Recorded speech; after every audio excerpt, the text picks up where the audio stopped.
The fluorescent lights in First National Bank hummed with the kind of persistence that made Marcus Reid want to take a sledgehammer to the ceiling tiles. He stood before Patricia Aldridge's desk with Lily's small hand tucked into his calloused palm, aware that sawdust still clung to the cuffs of his flannel despite the 3 times he'd brushed them clean in the truck. The loan officer's manicured fingers drummed against a manila folder thick enough to contain every mistake he'd ever made, or at least the financial evidence of them. Aldridge looked up from her computer screen, her expression calibrated somewhere between professional sympathy and institutional skepticism. The kind of face that had delivered bad news often enough to perfect the delivery. "Mr. Reid, I've reviewed your application for the barn restoration project." She paused, adjusted her reading glasses. "Your credit is solid. Work history speaks for itself. But there's a question I need to ask for the underwriting team." Marcus felt Lily's grip tighten. The girl had radar for tension the way some people had perfect pitch. "Are you married? A spouse's income would significantly strengthen your loan application. $70,000 is substantial for a single borrower, even with your track record." The question landed like a stone dropped into still water. Marcus watched the ripples spread across Aldridge's desk calendar, the framed photo of what he assumed were her grown children, the coffee mug that declared Mondays were made for miracles in cheerful cursive that had probably never met a real Monday. "No, ma'am, just me and my daughter." Aldridge's gaze shifted to Lily, softened at the edges. The girl stood straighter as if being seen demanded her best posture. "I see. Single father." The words carried weight that had nothing to do with judgment and everything to do with actuarial tables. "That's admirable, truly. But realistically, Mr. Reid taking on a $70,000 barn restoration alone on a 30-day timeline with only your income as security." Marcus felt the familiar tightening in his jaw, the same physical response that came whenever someone mistook caution for wisdom. "I'm not alone. I have her." He indicated Lily with the slightest tilt of his head. "And I have my word. That's collateral you can't put on paper, but it's worth more than whatever formula you're running in that computer." A small sound escaped Aldridge's throat, something between amusement and disbelief. Her fingers stilled on the folder. "Mr. Reid, banks don't accept promises as, then I'll find someone who does." He was already turning, already calculating which regional credit union might look past the numbers to see the work itself. "Come on, Lily." 3 steps toward the door. 4. Lily matched his stride without question, her backpack bouncing against her shoulders. "Wait." Aldridge's voice cut through the ambient noise of ringing phones and distant conversations. Marcus stopped but didn't turn immediately, giving her time to decide if she really meant it. "Let me see your portfolio.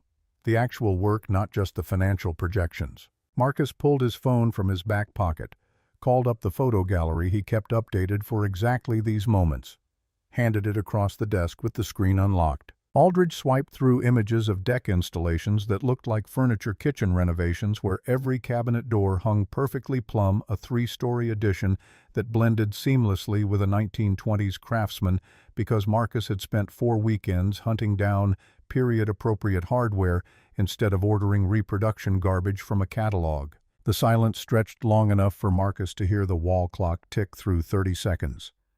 40. Lily shifted her weight but held her tongue, another skill she'd learned too young. Aldridge set the phone down carefully as if it contained something fragile. "You really build like this? No cutting corners? No good enough for government work?" "Built right or not at all, ma'am, only way I know." Something shifted in Aldridge's expression, a crack in the professional facade wide enough for genuine emotion to leak through. She opened the folder, pulled out a form Marcus didn't recognize, began filling it out with handwriting that belonged to a different generation. "My father was a builder, commercial work mostly. He died on a job site when I was 16, heart attack, not an accident, but still."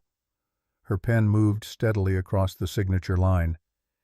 "He used to say you could tell everything about a man by looking at his corners. If the corners were clean, the rest would follow." She slid the approved loan documents across the desk. "Your corners are clean, Mr. Reid. Loan approved pending standard title search and inspection timeline verification. You'll have funds available within 48 hours. Marcus felt something unknot in his chest, a tension he hadn't fully acknowledged until it released.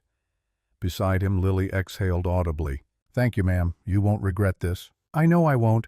But Mr. Reid—" Aldridge removed her glasses, met his eyes directly. That woman who called about the barn, Sloane Hartley, she sounded desperate when she contacted us about refinancing options. Whatever drove her to that point, it's bigger than architecture. Make sure you're ready for what you're walking into." The warning landed cleanly, no misunderstanding possible. Marcus nodded, once shook her hand with the grip his father had taught him, firm but not crushing long enough to mean it, and guided Lily toward the exit. The September sun hit them like a wall of light after the bank's artificial climate. Marcus squinted against it, located his truck in the parking lot by memory more than sight. "Dad," Lily's voice carried the particular note that meant a serious question was incoming. "Yeah, kiddo. Are you going to marry Ms. Hartley?" Marcus missed a step, recovered before it became a full stumble. The truck's door handle was suddenly the most interesting object in his field of vision. "What? No. Where did that even come from?" Lily climbed into the passenger seat with the ease of long practice, buckled herself in before answering. "You smiled when you talked about her barn at dinner last night. You explained the whole foundation problem to Aunt Eva even though she wasn't listening. You don't explain work stuff unless you care about it." Marcus started the engine, buying time with the ritual of adjusting mirrors and checking blind spots. The radio kicked on mid-song some country ballad about lost chances and second tries. He turned it off. "It's just a job, Lily, a complicated one, but still just work. Mom left because you were always working. Now you're working on something you smile about." Lily pulled her sketchbook from her backpack, flipped to a page covered in careful pencil drawings of timber frame joints. "That's different." The girl was 7 years old and had somehow developed the observational skills of a detective and the emotional intelligence of a therapist. Marcus blamed himself for that, for all the adult conversations she'd overheard during the divorce, all the silences she'd learned to read like text. "You're too smart for your own good, you know that. You always say that when I'm right about something you don't want to talk about." She started shading one of her drawings, tongue pressed against her upper lip in concentration. "It's okay if you like her, Dad. I just want to know so I can be ready." "Ready for what?" "For things to change. Things always change when grown-ups like each other. I want to know if I should start getting used to the idea." Marcus navigated the turn onto Mountain Pass Road, the familiar route up toward Hartley property, unwinding ahead like a promise or a threat depending on how you looked at it. Pine trees crowded the shoulders, their shadows striping the asphalt in patterns that shifted with every curve. "Listen, Lily, I'm going up there to do a job, that's all. Ms. Hartley needs help saving her father's barn before the bank takes it. I have the skills to help. That's where it begins and ends." "Okay," Lily returned to her sketch. "But you still smiled." Marcus had no answer for that, so he drove in silence while his daughter drew perfect dovetail joints, and the mountain road climbed higher into country that smelled like pine sap and old money and the particular loneliness of inherited property too expensive to keep and too meaningful to sell. The barn appeared first as a dark shape against the tree line, then resolved into specifics as the truck crested the final rise. Marcus had seen the structure before briefly during his initial walkthrough 2 weeks ago when he'd come up to tell Sloane Hartley that her project was impossible and he wanted no part of it. He'd left that conversation feeling like he'd kicked a wounded animal, which bothered him more than he cared to examine. Now, with loan approval burning a hole in his mental pocket and Lily's too perceptive observations still echoing, he pulled into the gravel clearing and killed the engine. The barn stood exactly as he remembered, a monument to deferred maintenance and the slow violence of weather. The roof sagged like a broken promise. Gray siding showed streaks of water damage black enough to photograph. The main doors hung at angles that would have been comedic if they weren't structural evidence of failure. But underneath the decay, Marcus could see the bones. Hand-hewn timbers from an era when old-growth lumber was standard rather than luxury. Post and beam construction that had held for 70 years despite neglect. Someone with real skill had built this barn, someone who understood that foundations mattered and corners told stories. Sloane emerged from around the far side of the building before he'd fully processed the truck door opening. She wore jeans with actual dirt on them, not the designer distressed kind, and a canvas work jacket that had seen better decades. Her hair was pulled back in a ponytail that had given up trying to be neat sometime around mid-morning. Sawdust clung to her sleeves. "You came back." The words held surprise but not hope, as if she'd trained herself not to expect the latter. "Brought someone with me." Marcus indicated Lily, who'd already unbuckled and opened her door. "Lily, this is Ms. Hartley. Ms. Hartley, my daughter Lily." Just Sloane, please." She crouched to Lily's eye level with the unself-conscious ease of someone who actually liked kids, rather than someone performing the social ritual of pretending to. "I've heard a lot about you. Your dad says you're basically running the household while he's out building things." Lily shook her head seriously. "We run it together. Dad cooks, I clean. He does laundry, I fold. Fair trade. Sounds like a good system. It works for us." Lily glanced up at Marcus with an expression he couldn't quite read. "Can I look at the barn?" Marcus started to object on general safety principles, but Sloane was already nodding. "The main floor is stable. Just don't go near the loft or touch anything that looks rotten. And if you hear creaking, that's not you. Get outside immediately." Lily headed toward the open barn doors with the focused purpose of someone on a mission. Marcus watched her disappear into the dim interior, counted to 5, heard nothing, collapse. "She'll be fine." Sloane straightened brushed sawdust from her knees.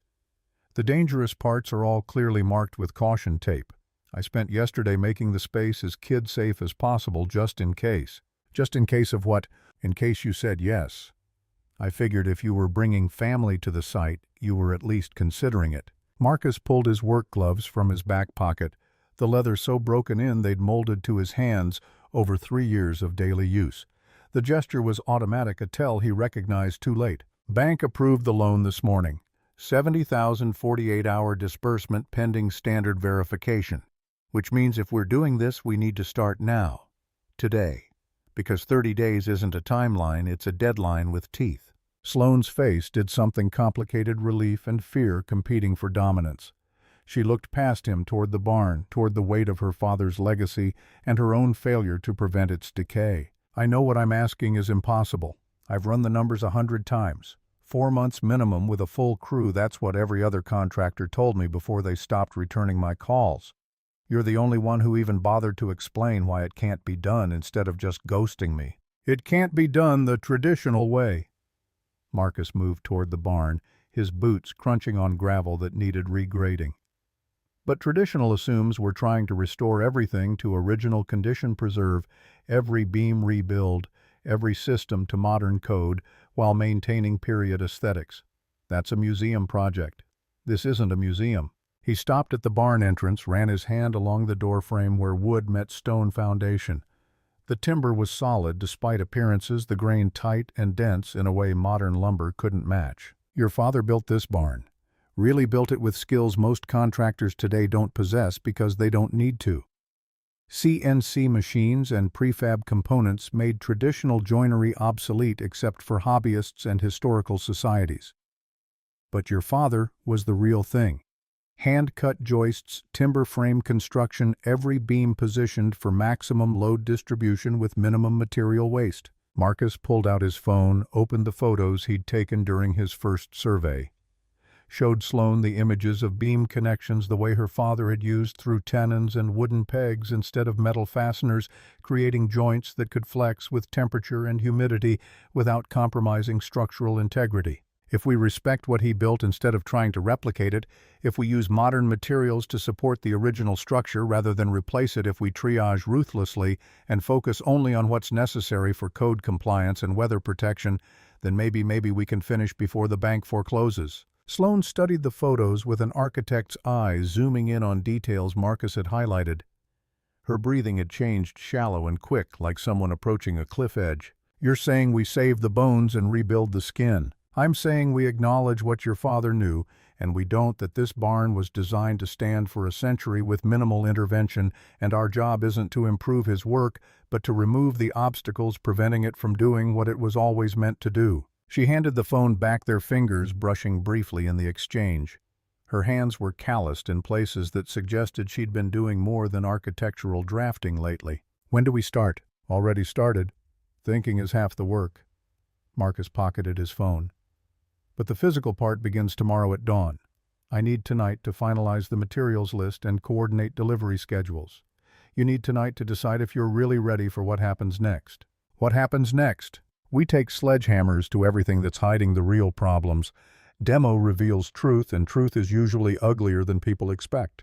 If you're going to change your mind, do it before we start breaking things." Sloane's laugh came out sharp and bitter. "Mr. Reid Marcus, I'm an architect who lost her license because a building I designed developed stress fractures in the facade. I know exactly what it looks like when truth gets ugly. The question isn't whether I can handle it. The question is whether you can handle working with someone whose professional judgment already failed once in a way that could have killed people if the cracks had propagated 6 inches further. The confession landed between them like thrown pottery, all sharp edges and irreparable damage. Marcus recognized the weight of it, the particular flavor of guilt that came from mistakes that almost mattered in the worst possible way. Did anyone get hurt? No. Building was evacuated as soon as the cracks were discovered. Independent engineers determined it was a design flaw in how I'd distributed lateral loads across the curtain wall system. My calculations were wrong. Not by much, but in structural engineering, close doesn't count. And your license? Suspended pending review, which is architect speak for career death.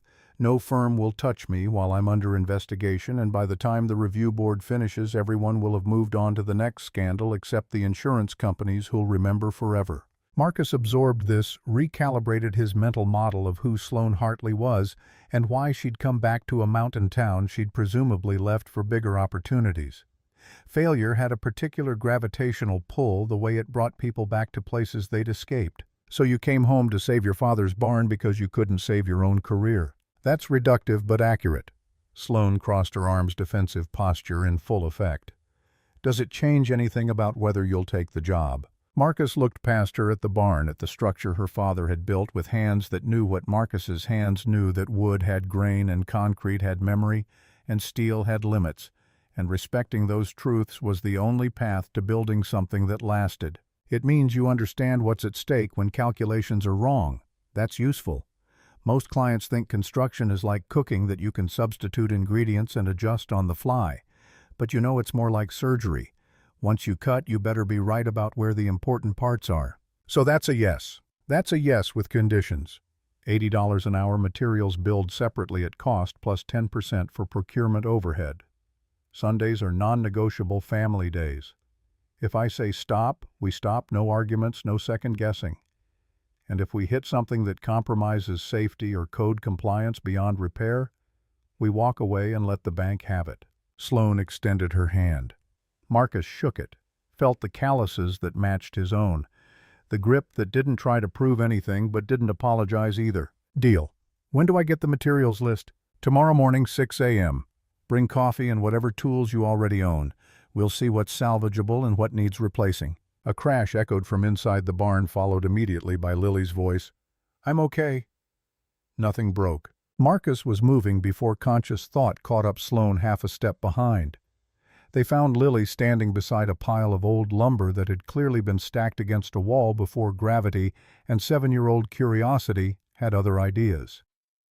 The girl looked up at them with the particular expression of someone who knew they'd messed up, but was trying to determine if honesty or deflection was the better play. I was trying to see what was underneath the tarp. I barely touched it. Marcus surveyed the damage with professional efficiency. The lumber was rotten through, had probably been unstable before Lily's intervention. No harm done except to his blood pressure. This is why we don't touch things in construction sites without asking first. See how the wood just crumbled? That means it's compromised. Could have had rusty nails, could have had wasps nesting in it, could have been supporting something heavier that would have come down on your head. Sorry, Dad. Lily picked at a splinter on her thumb, not quite meeting his eyes. I just wanted to help. Helping means following safety protocols, which we haven't taught you yet because this is your first time on an active site. Marcus crouched beside the debris, picked up a piece of wood that disintegrated in his hand like wet cardboard. But since you're here, let me show you what to look for. He spent the next 10 minutes giving Lily an impromptu lesson in identifying structural rot, pointing out the difference between surface damage and deep compromise, explaining why some wood could be saved with treatment while other pieces were beyond redemption. Sloane watched from a few feet away, occasionally adding observations from an architectural perspective that dovetailed surprisingly well with Marcus's practical knowledge. By the time they finished, Lily had filled 2 pages of her sketchbook with notes and diagrams, her earlier transgression apparently forgiven through education. Marcus stood, brushed sawdust from his knees, and found Sloane looking at him with an expression he couldn't quite parse. What? Nothing. Just, you're good with her. Patient. My father used to say patience was the difference between craftsmen and contractors. Your father was right about a lot of things based on what I'm seeing here. Marcus gestured at the barn's interior, the exposed beamwork visible now that they were inside. This structure was designed by someone who understood wood the way most people understand language. Every joint tells a story about load and stress and seasonal movement. Sloane moved to the nearest support post, ran her hand along timbers that showed the distinctive marks of hand tools, adze scars and chisel cuts that no modern equipment replicated. He built this the summer before I was born. Took him 2 years of weekends and evenings. My mother used to bring him dinner out here because he'd forget to come inside. She said he was more married to the barn than to her some days. The pain in her voice was old enough to have scarred over but fresh enough to bleed if pressed. Marcus recognized it had carried similar weight himself through the divorce, through Emma's accusations that he loved 2x4s more than he loved his own wife. Building takes time. People who don't build professionally never understand how completely it can consume you. It's not like other work where you can stop thinking about it when you leave the site. The problems follow you home, live in your head while you're trying to sleep, hijack your brain during conversations about completely unrelated topics. Is that why your wife left? The question was blunt enough to be rude if it wasn't also clearly genuine curiosity. Marcus appreciated the directness even as he felt the familiar clench of old wounds. Part of it. Emma said I was emotionally unavailable, that I'd rather solve structural problems than relationship ones because buildings made sense and people didn't. She wasn't completely wrong, but not completely right either. No, I think she wanted someone who needed her in a way I didn't know how to need anyone. And I wanted someone who understood that my work wasn't competition for my attention, it was expression of who I am. We were both looking for different versions of the same person, and eventually we had to admit neither of us was it. Lily had wandered over to Warren Hartley's old workbench, the massive piece of furniture Marcus had noticed during his first survey. She ran her fingers along the surface with the reverence usually reserved for museum exhibits. Did Ms. Hartley's dad make this? Sloane joined her, something complicated happening in her expression as she looked at the bench her father had built. When he was 23, before he had a real workshop, he told me once that this bench taught him everything he needed to know about patience and precision, that if you build the foundation right, everything else follows. Marcus moved closer, examined the joinery with professional interest. Dovetails cut so precisely they seemed to grow from the wood rather than being imposed upon it. A tool tray with perfectly fitted dividers. Drawer faces that still aligned despite decades of humidity changes and temperature swings. This is museum quality work. Your father could have made a living building custom furniture if he'd wanted. Why didn't he? He said custom furniture was for rich people who wanted to impress other rich people. Building barns and workshops meant helping people make things which mattered more than making pretty objects for people who already had everything. Marcus heard his own father's voice in that philosophy, the working-class suspicion of luxury divorced from utility. He pulled out his phone, photographed the workbench from multiple angles. We should protect this during construction, move it somewhere climate-controlled until we're done with the rough work. Quality like this deserves preservation. My apartment in town is too small. I've been living in a trailer on site to save money and time on the commute. Marcus looked up from his phone, surprised. You're camping here in September night, temperatures are already dropping below 40. Trailer has a heater. And I'm not camping, I'm being practical. 30 days means every hour counts. Spending 90 minutes daily on the round trip to town would cost us 45 hours total. That's almost 2 full workdays lost to windshield time. The logic was sound, even if the execution made Marcus want to lecture her about safety and isolation and all the things that could go wrong when living alone on rural property. He swallowed the impulse, recognized it for what it was. Paternal instinct misdirected at a woman fully capable of making her own risk assessments. The workbench can stay if we tarp it properly and build a temporary frame to protect it from construction debris. But first priority tomorrow is demo. We need to expose the real structure before we can save it. I've been taking sledgehammer practice runs at the loft floor. Figured I should know what I'm doing before you got here. And it's harder than it looks. Also more satisfying. There's something therapeutic about controlled destruction. Marcus smiled despite himself, recognized the particular joy that came from breaking things that needed breaking. Demo is where most people realize construction isn't romantic. It's dusty and exhausting and reveals problems you didn't know existed. We'll start with the loft floor since it's already compromised, then foundation inspection, then framing assessment. Each phase builds on what we learned from the previous one.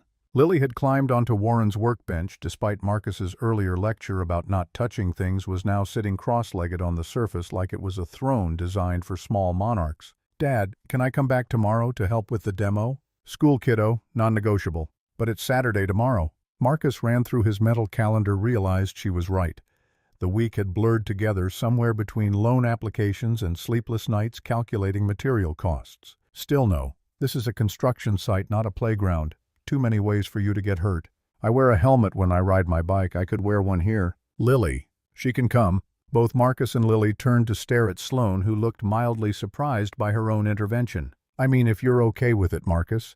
I was thinking of setting up a small workspace away from the demo area, somewhere she could do homework or draw while staying safe.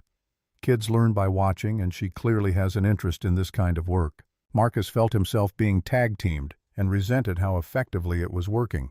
Lily's expression had shifted from hopeful to strategically neutral, the face she made when she wanted something badly enough to hide how badly she wanted it. "If, and this is a big if, you come tomorrow, you follow every safety rule without question. Hard hat, safety glasses, steel-toed boots if we can find your size. You stay in designated safe zones, and the second I or Sloane say it's time to leave, we leave. No arguments, no negotiation. Deal." Lily was already mentally planning her outfit. Marcus could see it in her eyes. They spent another 30 minutes walking the property while Marcus pointed out potential hazards, and Sloane took notes on her phone. The sun had started its descent behind the western ridge line, painting the barn in amber light that temporarily disguised its decay. By the time they returned to the truck, Lily was yawning, and Marcus's back was reminding him he'd spent too many hours that week bent over blueprints. Sloane walked them to the vehicle, hands shoved deep in her jacket pockets. 6 a.m. tomorrow. Coffee and tools. Anything else? Bring your father's journal if you're comfortable with it getting dirty. His notes about previous repairs will save us time on diagnosis. And Sloane, get some sleep tonight. Tomorrow's going to hurt in ways you're not expecting." She laughed, the sound tired but genuine. "Architect school, remember, I've pulled more all-nighters than most truck drivers. I'll survive." Marcus didn't argue, just climbed into the truck and waited for Lily to buckle before starting the engine. In the rearview mirror, he watched Sloane stand in the gravel clearing until they rounded the first curve and trees blocked his view. Something about her posture suggested she'd stay there longer, watching the space where they'd been like it might reveal something important. The drive down the mountain passed in comfortable silence. Lily had pulled out her sketchbook again, was adding details to her earlier drawings by the fading daylight. Marcus let his mind work through tomorrow's task list, mentally organizing the demo sequence for maximum efficiency and minimum dust inhalation. "Dad?" Lily's voice pulled him back to the present. "Yeah. Are you going to marry Ms. Hartley?" The question hit harder the second time, maybe because now he'd spent 3 hours on her property, seeing how she moved through space, how she talked about her father's work, how she'd offered to set up a safe workspace for a 7-year-old she'd met once. "Why do you keep asking that?" "Because you only explained the barn stuff for like 20 minutes, but you seemed like you could have talked for 2 hours. And you smiled when she said her dad believed in patience. You don't smile at work stories unless they matter." Marcus turned onto Highway 9, accelerated into the merge lane while composing an answer that was both honest and appropriate for a second grader. Sometimes people connect over shared understanding. Sloane's father built things the way Grandpa did, with care and skill and respect for materials. Meeting someone who understands that matters because it's rare. But that doesn't mean I'm going to marry her, Lily. That means I respect her enough to do good work for her. "Okay." Lily returned to her drawing, "but you still smiled." No argument there. Marcus drove the rest of the way home with his daughter's 2 accurate observations sitting in his chest like a stone he couldn't swallow and couldn't spit out. The kind of weight that meant something even if he wasn't ready to examine what. Dinner was leftover spaghetti, reheated in the microwave because neither of them had energy for real cooking. They ate at the kitchen table Marcus had built the first week after Emma left, when he'd needed to create something stable and permanent to prove that not everything in his life was falling apart. Lily finished first, took her plate to the sink without being asked, loaded it into the dishwasher with the precision of long habit. "I'm going to work on my book report before bed. Need help? It's about a kid who builds a time machine out of recycled parts. I think I got it covered." She disappeared upstairs, leaving Marcus alone with his own plate and thoughts that kept circling back to Sloane Hartley's hands on her father's workbench, the way she'd talked about failure like it was a language she'd learned fluently. His phone buzzed. Text from an unknown number that resolved into Sloane's contact info when he opened the message. Found Dad's journal. Has notes about foundation settling he tracked for 3 years. Also found his original building plans. Thought you might want to see them before we start demo. Marcus typed back, bring everything tomorrow. The more we know about his original intent, the better we can honor it. 3 dots appeared, disappeared, reappeared. Finally, thank you for saying yes. I know it's insane. Marcus stared at the screen, aware that his response mattered more than simple logistics. Insane is just another word for difficult until you figure out the right approach. See you at dawn. He set the phone down, carried his plate to the sink, washed dishes while his mind worked through timber calculations and load distributions and the particular challenge of saving something someone else built when you could only guess at their reasoning. Upstairs, water ran in the bathroom as Lily brushed her teeth. Marcus dried his hands, climbed the stairs, found his daughter already in pajamas and heading for bed. He tucked her in with the familiar ritual sheet blanket, favorite stuffed rabbit positioned just so. Night, kiddo. Love you. Love you too.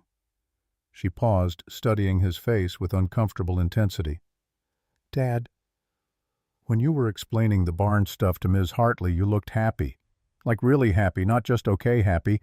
I don't see that a lot. Marcus sat on the edge of her bed, the mattress dipping under his weight. That's because I love what I do. Building things, solving problems, making structures work the way they're supposed to. It's what I'm good at, and doing work that matters makes me happy. That's all you're seeing. Is it though? Lily pulled her rabbit closer. Mom left because you only looked happy when you were working. I don't want you to only be happy when you're working. I want you to be happy other times too.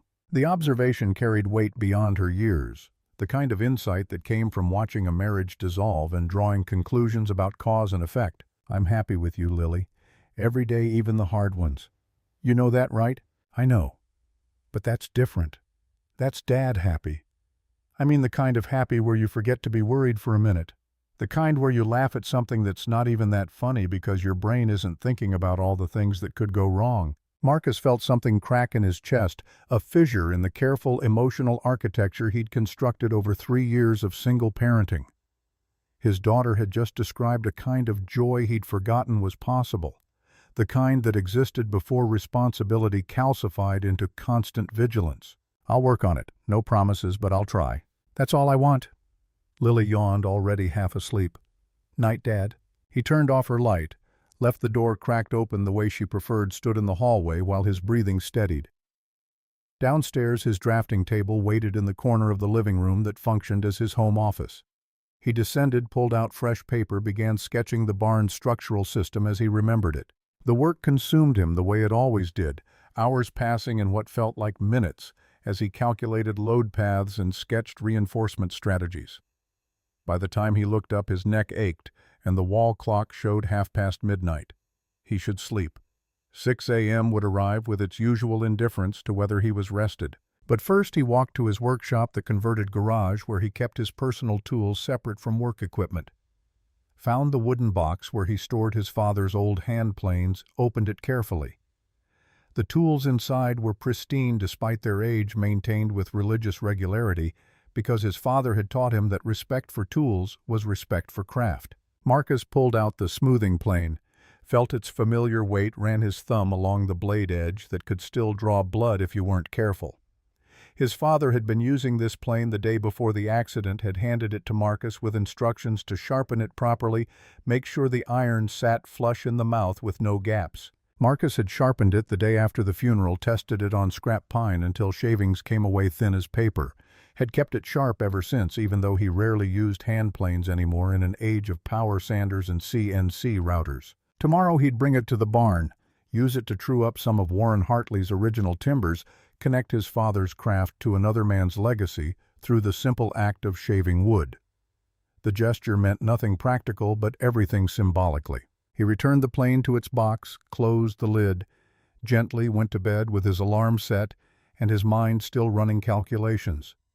Sleep came eventually, dreamless and insufficient, And then 6 a.m. was arriving exactly as predicted, with the alarm's cheerful insistence that night was over and work demanded attention. Marcus showered, dressed in his usual uniform of work jeans and flannel-made coffee strong enough to function as moral support. Found Lily already awake and eating cereal at the kitchen table, dressed in play clothes with her backpack ready beside her chair. "You set your own alarm." "I'm coming, remember, gotta be ready." Marcus poured coffee into his travel mug, added cream, with the precise amount only possible after 3 years of identical morning routine. "We need to stop at the hardware store first. Get you proper safety equipment. This isn't negotiable." Lily nodded seriously, finished her cereal, loaded her bowl into the dishwasher. They drove through town in pre-dawn darkness, the only traffic a delivery truck and 2 early shift workers heading toward the lumber mill. The hardware store didn't open until 7, but Marcus knew the owner well enough to call ahead. "Tom, it's Marcus Reid. I know you're not open yet, but I need a favor." 20 minutes later, they walked out with a youth-sized hard hat, safety glasses that actually fit Lily's face, and work gloves small enough for her hands. Marcus added a first aid kit and extra dust masks to the pile, paid with cash because his credit card was already too close to its limit, drove up the mountain road while dawn painted the eastern sky in shades of rose and gold. Sloane's trailer was exactly where she'd described it, parked beside the barn, with generator cables running to the structure. Lights glowed in the windows, warm and domestic against the morning chill. Marcus parked beside her ancient Volvo, killed the engine, sat for a moment, gathering himself. "You ready for this, kiddo?" Lily adjusted her new hard hat, testing the fit. "Built ready, Dad. Let's go make things right." They climbed out together, and the barn stood before them like a question waiting for answer. Warren Hartley's legacy and Sloane's last chance and Marcus's professional reputation all hanging in the balance of what happened next. Sloane met them at the barn entrance with 3 thermoses, and the kind of weariness that suggested sleep had been theoretical rather than actual. Her hair was still wet from a shower, pulled back in a braid that would survive the day's abuse better than yesterday's ponytail. She handed Marcus the largest thermos without preamble. "Black, no sugar. Lily gets hot chocolate because coffee stunts growth, and I'm not answering to angry parents before 7 a.m. Lily accepted her thermos with both hands, already charmed. Marcus took a long pull from his own coffee, tasted something darker and more complex than the drip machine garbage he made at home. "This is good. Where'd you source it?" "Mail order from a roaster in Portland. My one luxury since moving back. Everything else is ramen and canned soup, but the coffee stays premium." She led them inside, where she'd spent the hours since midnight setting up a workspace that put Marcus's trailer office to shame. Folding tables held blueprints weighted with vintage mason jars. A corkboard displayed Warren's original building plans, annotated in handwriting that matched the journal entries. Work lights on tripods illuminated the space with the cold clarity of operating theater intensity. I couldn't sleep anyway, so I organized everything I could find. Dad kept meticulous records. Every repair, every modification, every time he noticed settling or movement. He tracked this barn like a physician tracks a patient with chronic illness. Marcus moved to the corkboard, studied Warren's notes. The man had documented foundation movement down to the millimeter recording measurements quarterly for 3 years before his diagnosis. The data revealed patterns. Marcus recognized seasonal expansion and contraction, gradual northwest settling consistent with slope drainage, but nothing catastrophic. The structure had been stable despite its appearance. "Your father was dying when he made these last measurements. Stage 4 pancreatic cancer, 6 months from diagnosis to funeral. He spent 3 of those months out here documenting, measuring, planning a restoration he knew he'd never execute." Sloane's voice carried the flat affect of grief processed but not resolved. "The journal's last entry is dated 2 weeks before he died. He wrote instructions for whoever attempted the restoration, assumed it would be a stranger."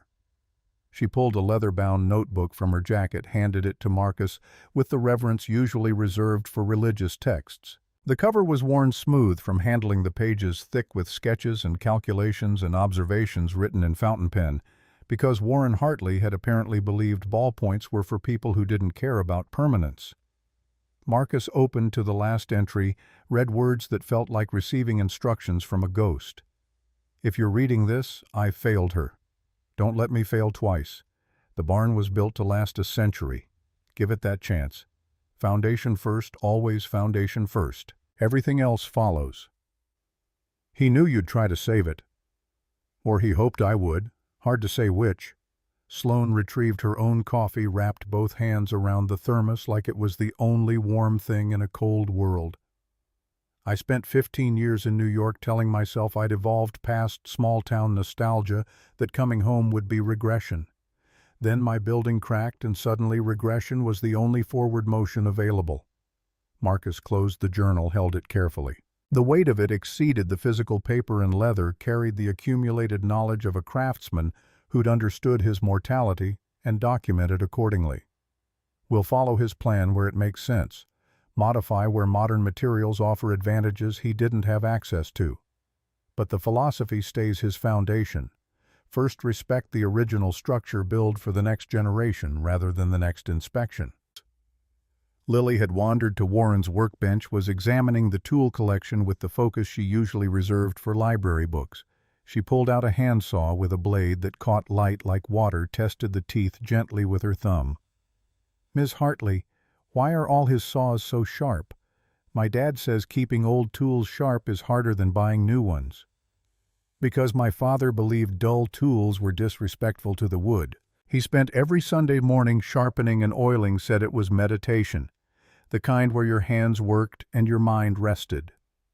Marcus recognized the practice, had learned it from his own father, who'd held identical beliefs about tool maintenance as spiritual discipline.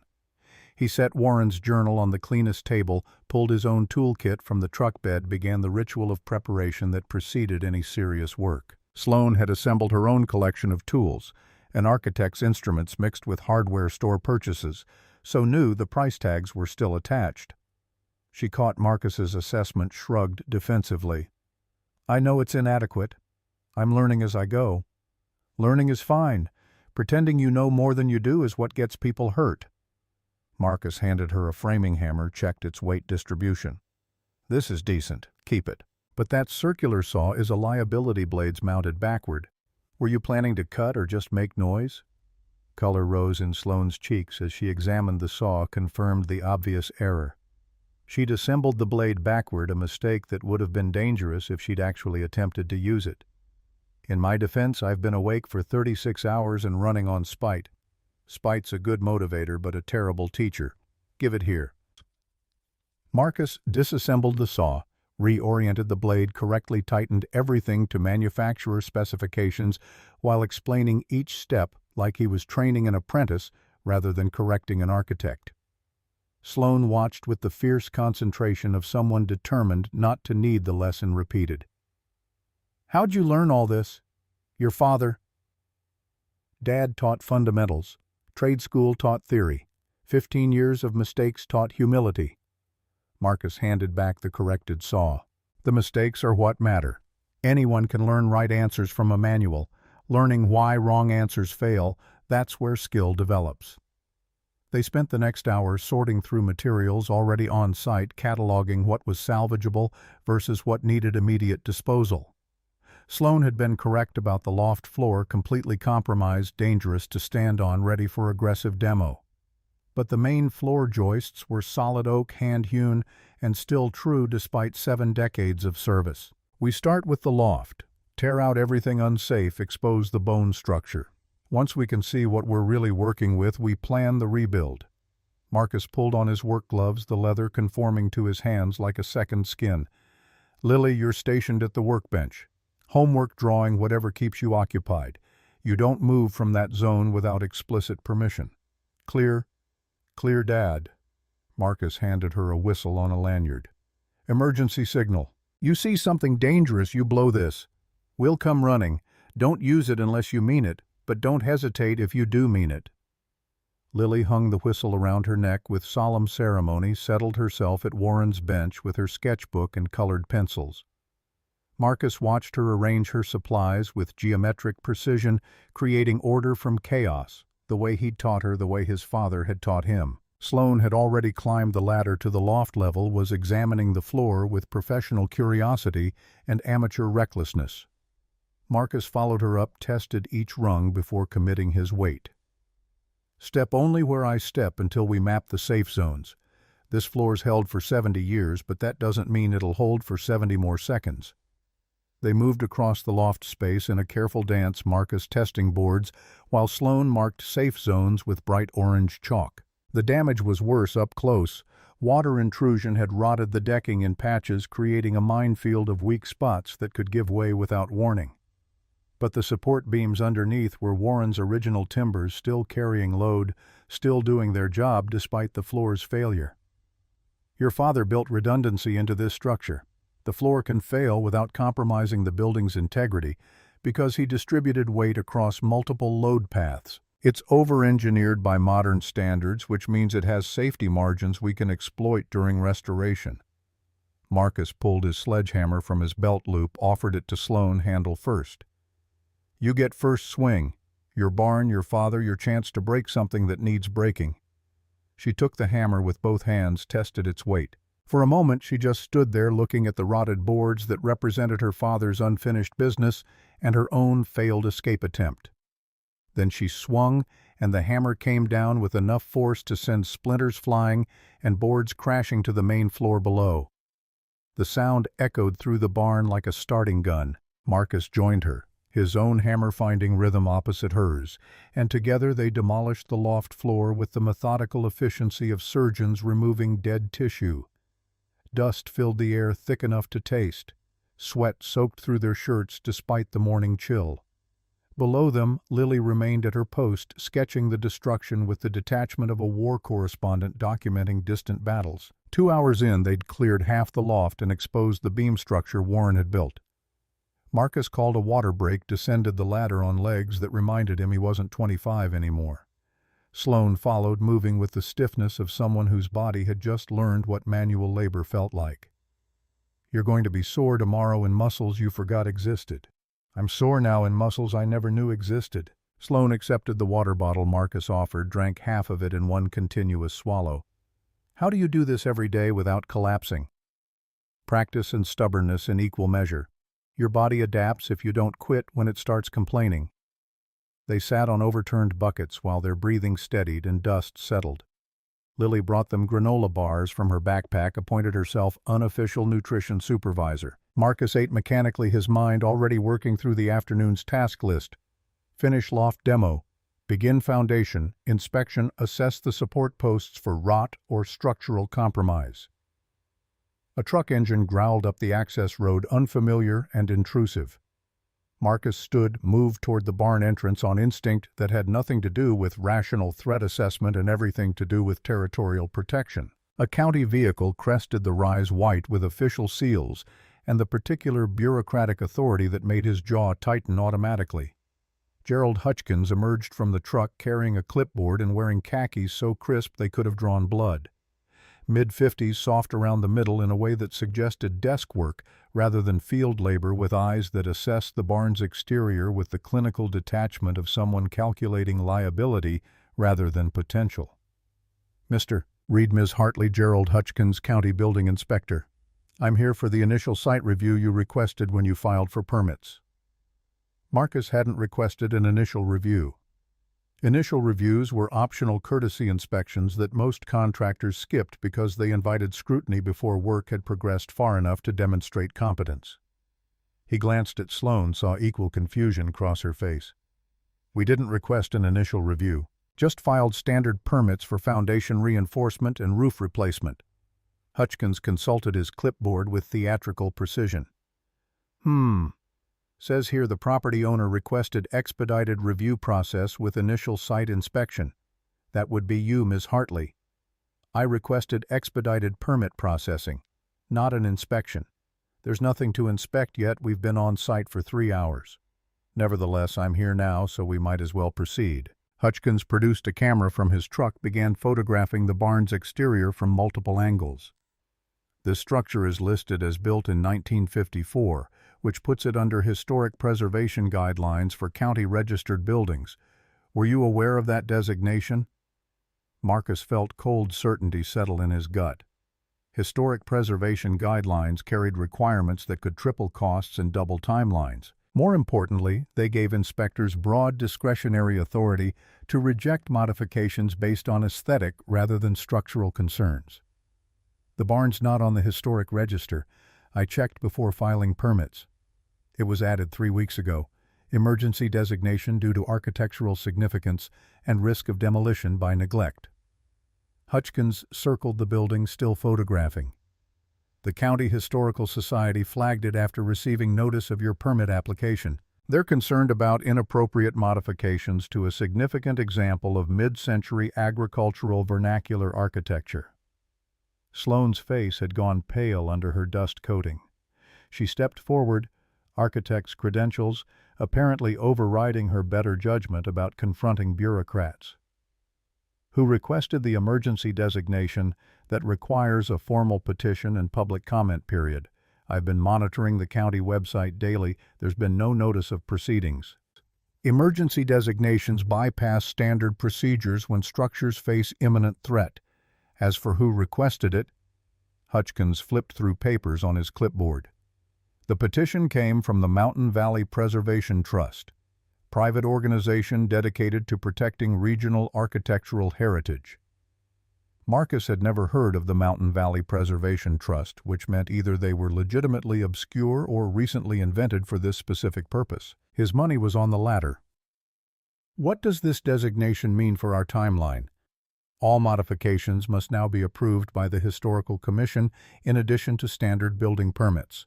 That includes materials choices, construction methods, even paint colors. The commission meets quarterly with next session scheduled for December 3rd. December 3rd was 2 months away. Their bank deadline was 28 days from now. Marcus watched Sloane's expression shift from confusion to comprehension to barely controlled rage. This is obstruction. Someone's trying to run out our clock. Hutchkins' face remained professionally neutral, but something flickered in his eyes. Discomfort or maybe guilt, hard to distinguish. I just enforce codes, ma'am. I don't make them. Now, if you'll excuse me, I need to complete my documentation. He spent the next hour examining every accessible surface, measuring setbacks, photographing connection points, taking notes that filled 3 pages with his cramped handwriting. Marcus shadowed him throughout, not speaking, just present enough to make clear that nothing would go undocumented on either side. When Hutchkins finally climbed back in his truck, he paused before starting the engine. Mr. Reid, off the record, you do good work. I've seen your projects around the county. This barn deserves someone like you working on it. Then tell whoever's paying you to back off and let us finish the job. The words came out harsher than Marcus intended, but he was past caring about diplomatic niceties. Hutchkins' expression shuddered completely, professional mask dropping back into place. I don't know what you're implying, but I recommend you focus on meeting compliance requirements rather than inventing conspiracy theories. Good day. The truck disappeared down the access road, trailing dust and implications. Marcus returned to the barn where Sloane sat on the ground with her back against Warren's workbench, looking like someone who'd just watched their last hope drive away. This is Raymond Blackwood. Has to be. He's been trying to buy this property since Dad got sick, sent offers through lawyers every month like clockwork. I kept refusing, and now he's found another way to force the sale. Who's Raymond Blackwood? Developer. Big money, bigger plans. He wants this entire ridge for vacation rental condos, views of the valley close enough to town for convenience, remote enough to feel exclusive. My property is right in the middle of his proposed development zone. Without it, his project doesn't work. Marcus pulled out his phone, searched for Mountain Valley Preservation Trust. The website looked professionally designed, but recently registered domain, created 6 weeks ago, according to the WHOIS data. Board of Directors listed 3 names he didn't recognize, but the registered agent was a law firm Marcus had seen before on development project filings. This preservation trust is a shell, probably Blackwood's lawyers setting up mechanisms to acquire properties through regulatory burden. Make restoration too expensive or time-consuming, wait for owners to give up, swoop in with purchase offers framed as rescue packages.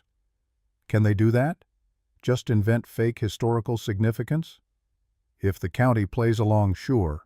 Historical designation is subjective enough to manipulate if you know the right people and grease the right wheels. Marcus pocketed his phone, looked at the barn with fresh eyes. Question is whether Hutchkins is actively corrupt or just following orders he doesn't question. Lily had abandoned her post, was standing close enough to hear everything despite Marcus's preference that she remain insulated from adult complications. She studied Sloane with the unblinking focus she applied to problems requiring solutions. "Ms. Hartley, why don't you just sell the barn to the bad guy?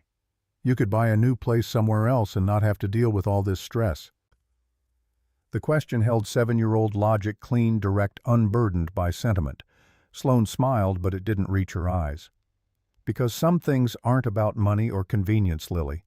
My father built this barn with his own hands when I was still growing in my mother's belly. Every beam he shaped, every joint he cut it, was him making something that would outlast him. If I let someone tear it down to build condos, I'm saying his work didn't matter. And I can't do that, even if keeping it means I lose everything else." Lily nodded slowly, seemed to accept this as sufficient explanation. She returned to her station, leaving the adults to wrestle with implications she couldn't solve with colored pencils and earnest questions. Marcus checked his watch, 11:30, which meant they'd lost 3 hours to Hutchkins's performance review. The afternoon was already compromised, their timeline bleeding minutes they couldn't afford to lose. "We keep working. Historical designation doesn't change structural requirements. The barn either meets code or it doesn't. We focus on that, build our case in documentation that's unimpeachable. When Blackwood's lawyers try to claim our work violates preservation standards, we'll have evidence that every decision prioritized structural integrity over aesthetics. You think documentation will matter when he owns the inspector? Documentation matters because it creates paper trails that survive individual corruption. Hutchkins might be compromised, but his reports become public record. If we make everything transparent, make every decision defensible, then even a corrupt inspector has to work harder to justify rejection. We make the fraud so obvious that continuing it becomes riskier than backing off." Sloane stood, wiped dust from her jeans with hands that had developed new blisters in the 3 hours since they'd started. "How do you stay calm about this? Someone's actively sabotaging us, and you're talking about documentation like we're filing taxes."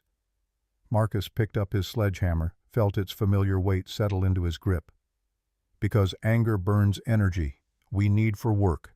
Blackwood wants us emotional and reactive, making mistakes he can exploit. We disappoint him by staying focused and executing better than he expects. Spite's good motivation, you said that yourself. Let's use it for precision instead of panic." They returned to the loft, resumed demolition with renewed intensity that had less to do with enthusiasm and more to do with channeling frustration into productivity. By 2 p.m. they'd cleared the entire floor, exposing Warren's beam structure in its full glory. The timbers were massive, hand-hewn from trees that had probably been old growth when they were harvested. Adze marks showed where Warren had shaped each piece individually, adapting to the wood's natural grain rather than forcing uniformity. Marcus descended for better perspective, studied the structure from below. What he saw made something shift in his understanding of Warren Hartley's skill level. The man hadn't just built a barn, he'd engineered a masterpiece disguised as agricultural utility. Load distribution was perfect, every beam positioned to channel weight through the structure's strongest points. The posts weren't merely vertical supports, but carefully calculated elements in a three-dimensional puzzle where every piece depended on and supported every other piece. "Your father was exceptional. This isn't contractor work. This is craftsman work at a level most professional builders never achieve." Sloane joined him at ground level, following his gaze upward. He apprenticed under a Norwegian timber framer who'd learned traditional techniques from his grandfather. Dad said modern construction had forgotten that wood was alive, that it moved and breathed and needed room to do both without failing. Everything he built accounted for seasonal expansion, humidity changes, temperature swings. He designed for decades, not just code compliance. "Did he teach you any of this?" "He tried. I was more interested in CAD software and architectural theory. Thought hands-on building was outdated, that real innovation happened in computer models." Sloane's laugh carried self-recrimination. "Then I designed a building whose computer model was perfect and real-world performance was catastrophic." Turns out knowing how things should work theoretically isn't the same as understanding how they actually work. Marcus recognized the wound in her voice, the specific pain that came from professional failure witnessed by peers. He'd watched colleagues make similar mistakes, trusted calculations over intuition, relied on software over experience, and paid for it when reality refused to conform to digital predictions. Theory and practice aren't enemies. They're different languages describing the same truth. Your father spoke practice fluently. You speak theory fluently. Together, those languages build better structures than either one alone. Is that why you agreed to work with me? Because you think I bring theoretical knowledge to complement your practical skills? The question carried weight beyond its surface, meaning some deeper inquiry into whether Marcus saw her as asset or liability. He considered his answer carefully, aware that honesty might hurt, but dishonesty would hurt worse. I agreed because your father deserves to be finished right, and you're the only person who cares enough to fight for that. The fact that you also bring architectural expertise is bonus, not requirement. Heart matters more than credentials when the work gets hard. Sloane turned away, but not before Marcus caught the shine in her eyes that suggested his words had landed somewhere tender. She cleared her throat, blinked rapidly, redirected focus to the immediate tasks. What's next? We've demolished the floor. Do we start rebuilding immediately or move to foundation inspection? Foundation. We can't rebuild the loft until we know the support structure will hold additional load. Your father's journal says he tracked settling for 3 years. Let's verify his measurements confirm nothing's shifted significantly since his last documentation. They spent the remainder of daylight on their hands and knees with laser levels and measuring tapes comparing current foundation positions against Warren's meticulous records. The work was tedious, demanding precision measured in millimeters. But it revealed good news: the foundation had settled exactly as Warren predicted, following patterns he'd mapped with scientific accuracy. No unexpected movement, no catastrophic shifts, just gradual accommodation to terrain and drainage that any well-built structure experienced. Marcus documented everything with photographs, time-stamped and geotagged, building the evidence file that would counter Hutchinson's inevitable objections. By the time they finished, sunset was painting the valley in shades of amber and rose, and Marcus's back was demanding rest with increasing insistence. That's enough for today. We accomplished what we needed despite the interruption.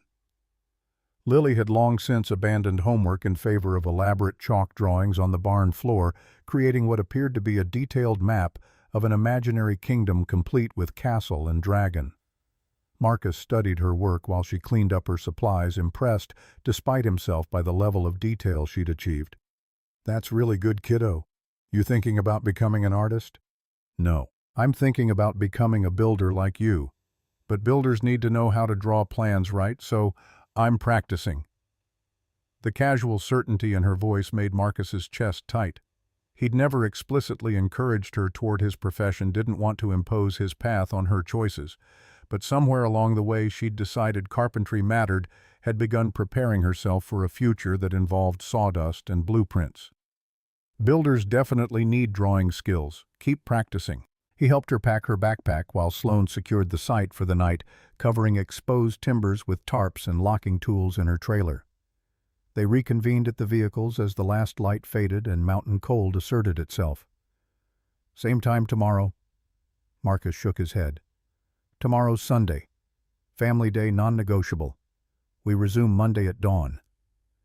Disappointment crossed Sloane's face, quickly suppressed, but visible nonetheless. She'd probably planned to work through the weekend, maximize every available hour.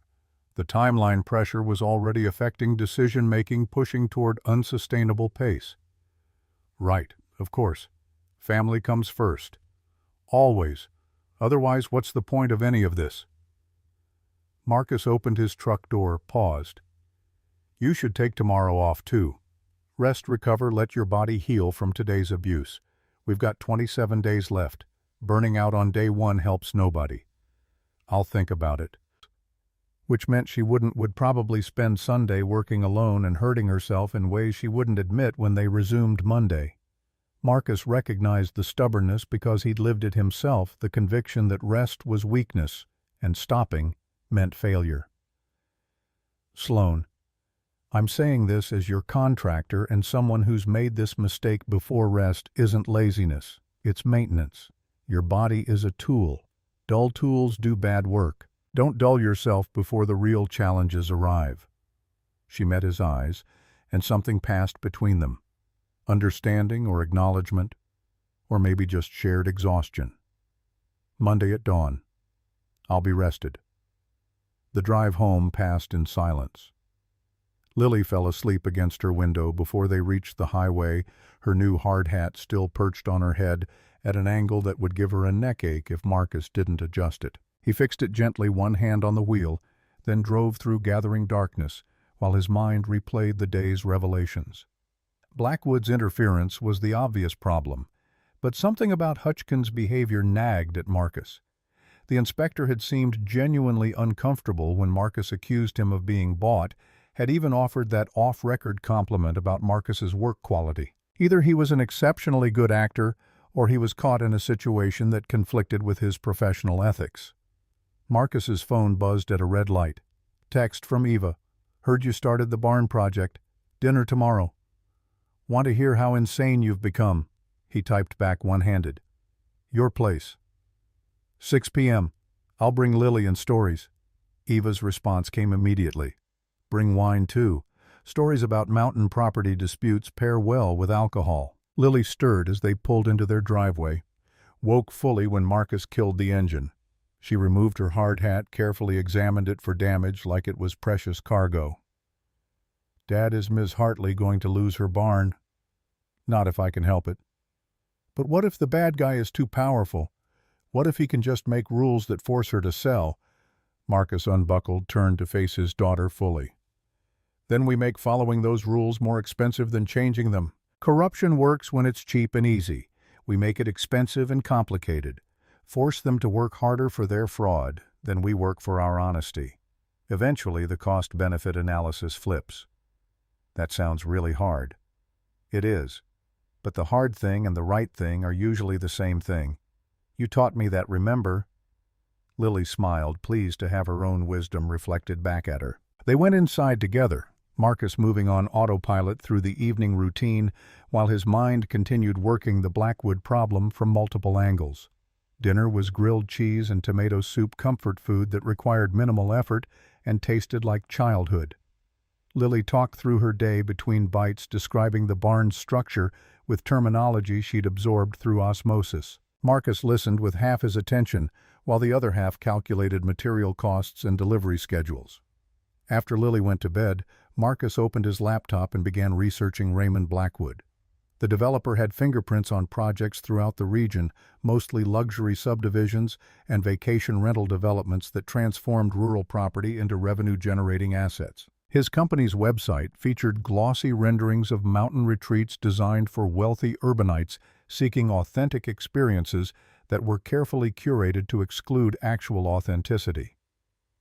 Marcus found 3 previous properties where Blackwood had acquired land through similar regulatory pressure tactics. In each case, the original owners had fought initially, then surrendered when legal costs and timeline pressures became unsustainable. Blackwood's pattern was consistent: identify properties with development potential, create bureaucratic obstacles that made retention prohibitively expensive, wait for financial exhaustion, purchase at distressed prices. The strategy was legal in the sense that it didn't technically violate statutes, but it was predatory in every way that mattered. And Marcus now understood he and Sloane weren't just fighting to restore a barn, they were fighting a system designed to extract value from people too tired or too poor to resist. His phone rang. Unknown number, but the area code was local. Marcus answered despite the late hour. Mr. Reid, this is Raymond Blackwood. I hope I'm not calling too late. The voice was smooth, educated, carrying the kind of casual authority that came from never being told no by people who mattered. It's late, but I'm awake. What can I do for you, Mr. Blackwood? I wanted to reach out personally, contractor in spirit, if not practice. I understand you've taken on the Hartley Barn project. That's admirable, but perhaps ill-advised given the regulatory challenges ahead. I'm aware of the challenges. We'll manage. I'm sure you believe that. but consider the practical realities. Historical designation review could take months. Your client faces foreclosure in weeks. Even if you complete the physical restoration on schedule, approval delays will make the work legally meaningless. Marcus leaned back in his desk chair, let silence stretch while he considered responses. Is there a point to this call, Mr. Blackwood? Or are you just sharing observations about regulatory process? The point, Mr. Reid, is that I'm prepared to make you an offer that could solve several problems simultaneously. I'll pay you $50,000 to slow the project timeline, not stop. I wouldn't ask you to compromise your professional integrity, just work at a sustainable pace rather than the breakneck speed this timeline demands. Take Sundays and Saturdays off. Extend each phase by reasonable margins. Let the natural pace of quality work run its course. $50,000. More than Marcus would make from the entire barn project even if everything went perfectly. Enough to replace his truck fix, Lily's teeth, rebuild the college fund he'd been cannibalizing for living expenses. And when the bank forecloses because we missed the deadline by weeks instead of days, I purchase the property from the bank at auction. Ms. Hartley walks away without additional debt. You get paid for work actually completed, plus the bonus I'm offering. Everyone benefits except the bank, which frankly can afford the loss. The pitch was seductive in its reasonableness. Blackwood wasn't asking Marcus to sabotage anything, just to work at human pace instead of superhuman pace. And the money would solve problems that kept Marcus awake at night, would give Lily security he couldn't currently guarantee. Mr. Blackwood, I appreciate the offer, but I'm going to decline.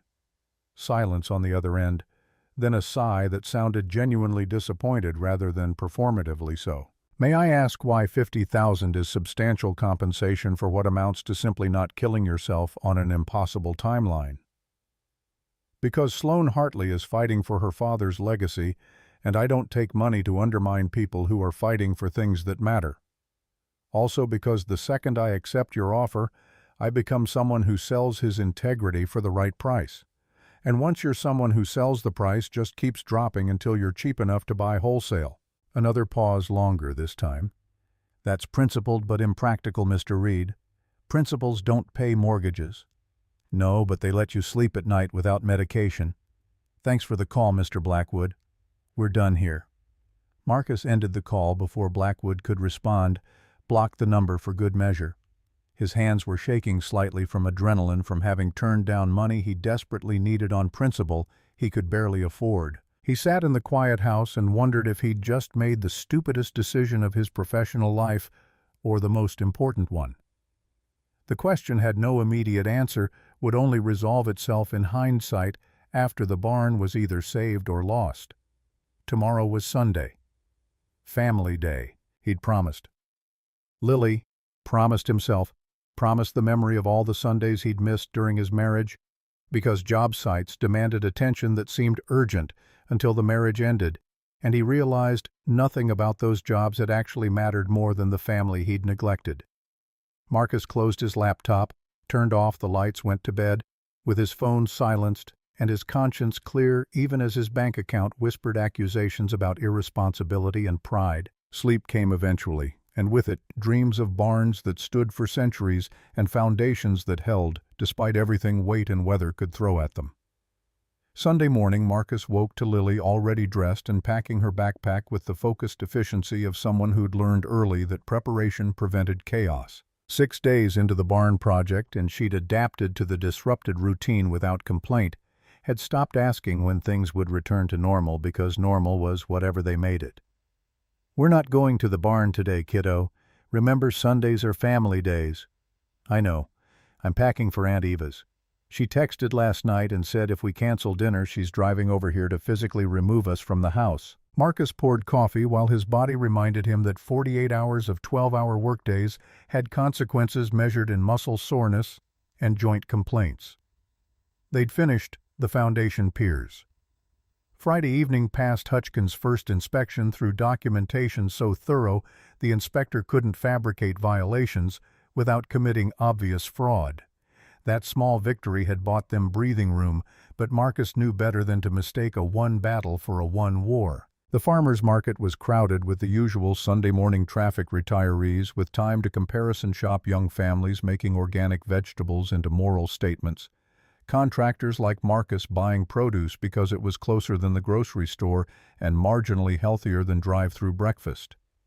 Mrs. Callahan waved from her stand, handed Lily an apple without charging. Heard the barn passed foundation inspection. Gerald Hutchkins's wife mentioned he came home looking less troubled than usual. Said the work was good enough he couldn't justify failing it even though someone wanted him to. The information confirmed Marcus's suspicion that Hutchkins was more conflicted than corrupt, caught between financial pressure and professional ethics. Worth remembering for later when the inspector inevitably faced harder choices about what violations to invent versus what quality to acknowledge. They bought vegetables and bread, then stopped at the hardware store where Tom Carter was restocking fasteners with the methodical patience of someone who'd been doing it for 40 years. Sloane Hartley was in yesterday, bought lumber for roof trusses and asked about engineered beams versus dimensional timber. I steered her toward engineered, stronger, lighter, faster to install. She's learning fast for someone who spent her career drawing buildings instead of building them. Marcus added the information to his mental construction of who Sloane was becoming through this process. She'd arrived desperate and theoretical, was evolving into someone who understood that drawing and doing required different kinds of knowledge. Eva's house smelled like pot roast when they arrived, the kind of comfort food that required hours of attention she'd invested despite her deadline-driven freelance schedule. Tyler opened the door with his usual easy warmth, pulled Lily into conversation about her latest library book before they'd fully entered. Dinner was pleasant until dessert arrived, and Eva sent Lily to find a movie, then turned to Marcus with the expression that meant interrogation was incoming. "Okay, now that small ears are occupied, what the hell are you thinking? 6 days in and you look like you've aged 6 months. This project is destroying you." "It's construction. Construction is physically demanding. This isn't new information." "Don't deflect. You're working 12-hour days on a timeline that was impossible before the bank accelerated it. You turned down $50,000 from Blackwood because of some misguided principle about integrity. And based on how you talk about Sloane Hartley, you're developing feelings you can't afford to have." Tyler cleared plates with practiced diplomacy, but didn't intervene. He'd learned that Eva's confrontations came from care, even when they felt like attacks. The $50,000 was a bribe to sabotage someone who's fighting for something that matters. Taking it would have made me someone who sells his integrity. Once you're that person, the price just keeps dropping. That's noble and financially irresponsible. You have a daughter who needs stability, not a father who martyrs himself for strangers. Marcus felt anger flash hot and immediate tamped it down before words could escape that couldn't be retrieved. Sloane's not a stranger. She's a client fighting against institutional corruption designed to steal her property. And teaching Lily that you stand up to corruption even when it's expensive, that's worth more than $50,000. Eva softened slightly, recognizing they'd reached the boundary where pushing harder would damage rather than help. "I'm just worried about you. Last time you threw yourself into work this completely, it took months to pull you back from the edge. I don't want to watch that happen again. Last time I was running from pain. This time I'm building towards something. Different motivation, different outcome." The conversation shifted to safer topics after that, but the concern in Eva's eyes stayed visible through dessert and goodbyes. She pulled Marcus aside while Tyler loaded Lily into their truck with promises of returned Tupperware. "Just promise me something. Promise that if this project starts consuming you the way work did during the divorce, you'll recognize it and step back." Marcus made the promise, knowing it might be one he couldn't keep, but also knowing Eva needed to hear it. They drove home through darkness while Lily dozed, and Marcus replayed the conversation, examining his motivations with the same scrutiny he applied to load calculations. Was he developing feelings for Sloane beyond professional respect? Probably. Was he using the barn project as excuse to spend time with her? Possibly. Did any of that change the fundamental rightness of helping someone fight for their father's legacy? Monday morning arrived with the kind of clear cold that promised good working weather. Marcus loaded his truck in pre-dawn darkness, drove up the mountain while his headlights caught deer crossing the road in 2s and 3s. The barn's access road had frozen overnight, required careful navigation around ruts that could trap tires or break axles. Sloane emerged from her trailer, looking like she'd actually slept, carried coffee, and a folder thick with documentation Marcus didn't recognize. Sullivan O'Brien called last night, said he could start electrical rough-in Thursday if we're ready for it. Also sent electrical plans he drafted based on your specifications and the building codes. Wanted me to review them since I'm the architect. She handed Marcus the folder with an expression that mixed professional pride and personal anxiety. The plans inside were detailed. Thorough, showed Sullivan's work far exceeded standard contractor electrical. This was engineered system design with redundancy and future expansion built in. These are exceptional. Sullivan did this level of detail for materials plus 20. Said it was practice for his journeyman exam. Also said if we're going to fight Blackwood, we might as well build something so good it becomes evidence of what's possible when people care about quality over profit. Marcus recognized the philosophy, felt something warm in his chest that had nothing to do with coffee temperature. Then we better make sure the framing is worthy of electrical this good. Today we start the vertical structure. They worked through the morning raising wall frames. Marcus teaching Sloane how to read a level while balancing on a beam 6 feet off the ground. The work required trust, one person stabilizing while the other secured both, depending on the other's competence and attention. By noon, they'd framed the barn's north wall, the structure beginning to look like Warren Hartley's original vision instead of weather-damaged ruins. Connor Walsh arrived around 1, pulled Marcus aside with an expression that suggested information rather than crisis. Jake Thornton connected me with his nephew, who's a county records clerk.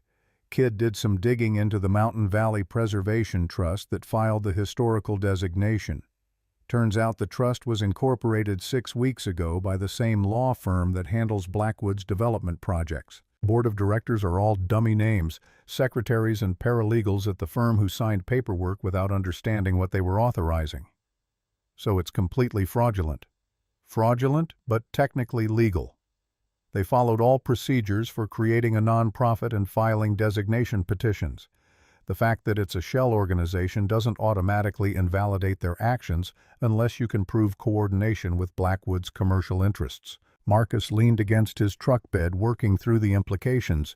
Proving coordination meant documentation they didn't have access to, required subpoena power or investigative resources beyond what 3 people working a barn restoration could muster. Can we use this information to challenge the historical designation? Maybe. If you file a formal objection with the County Historical Commission and present evidence that the trust is a shell organization created specifically to obstruct this project, there's a chance they'd remove the designation. But that process takes weeks, and you've got 18 days until foreclosure. 18 days to frame walls, install roof trusses, complete electrical and plumbing rough-in, pass multiple inspections, and survive whatever final obstacles Blackwood had planned. The math was impossible unless everything went perfectly, which construction never did. Then we work with the designation in place and build something so obviously code-compliant that even a corrupt inspector can't justify rejection without exposing the fraud. Connor nodded, headed toward the barn where Sloane was measuring spacing for floor joists. Marcus remained at his truck, pulling out his phone to call Sullivan O'Brien with questions about accelerating the electrical timeline. Sullivan? It's Marcus Reid. I know you said Thursday for rough-in start, but is there any way you could begin Wednesday? We just lost another day to information gathering and we're bleeding time we can't afford. Wednesday's tight, but possible. I'll need your framing complete through the areas where I'm running conduit. Can you guarantee that I'll make it happen, even if it means working through the night? Don't work yourself to death, Reid. Blackwood wins if you collapse from exhaustion before finishing.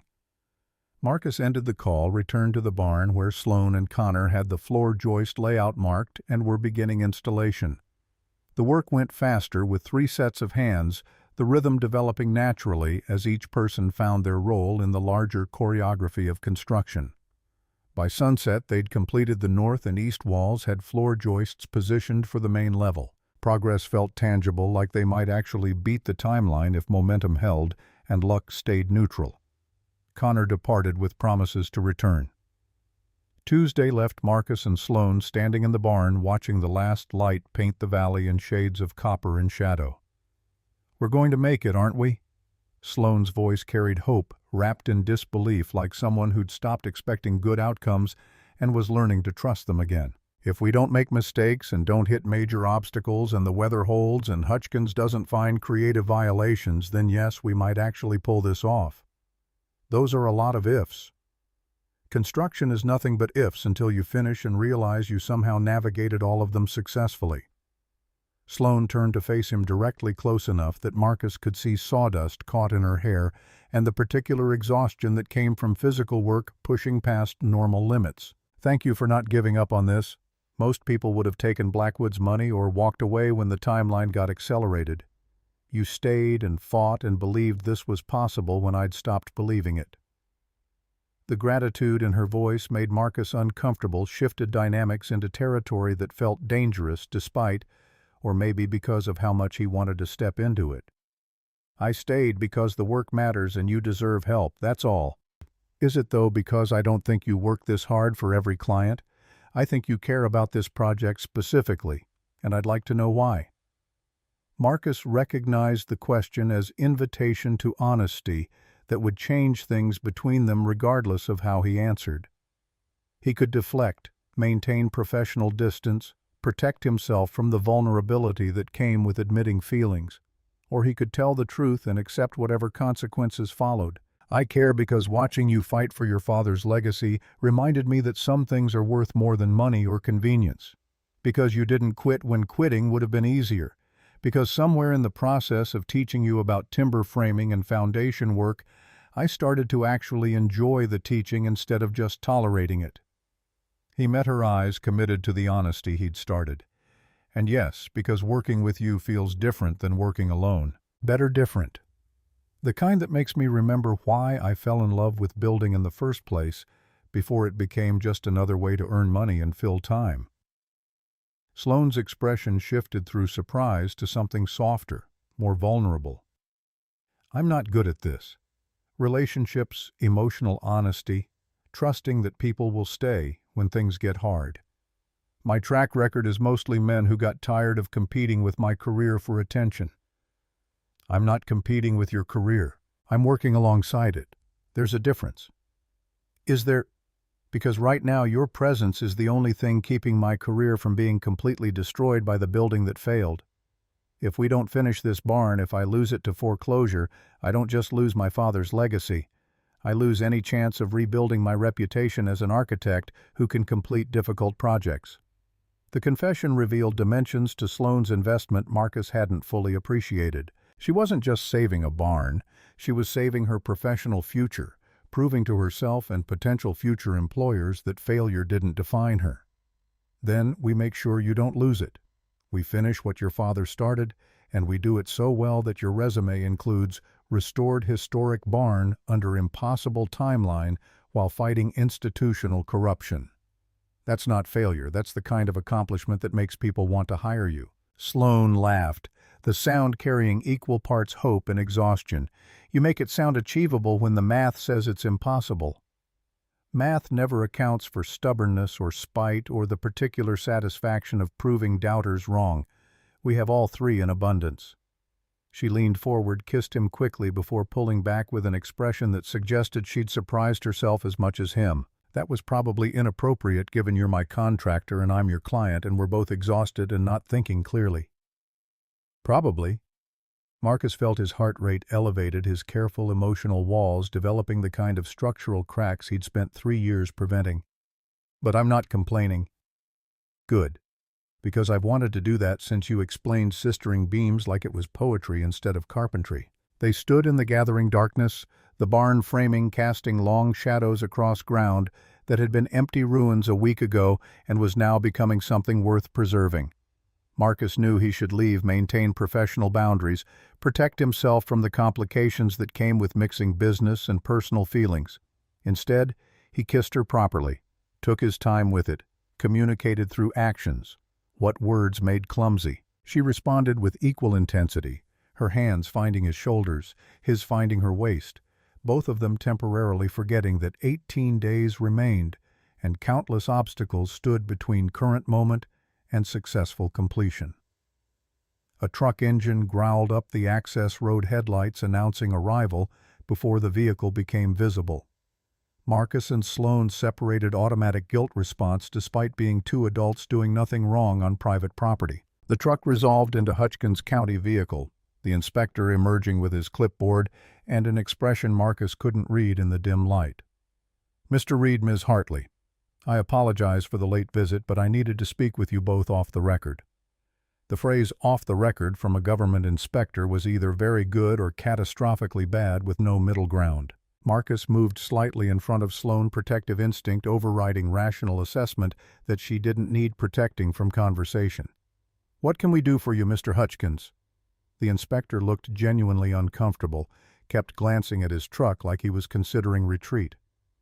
"Raymond Blackwood contacted me this evening, offered me $20,000 to fail your framing inspection when I come out later this week. Said I should find code violations related to load-bearing calculations or fire separation requirements areas subjective enough to justify rejection." Marcus felt cold certainty settle in his gut.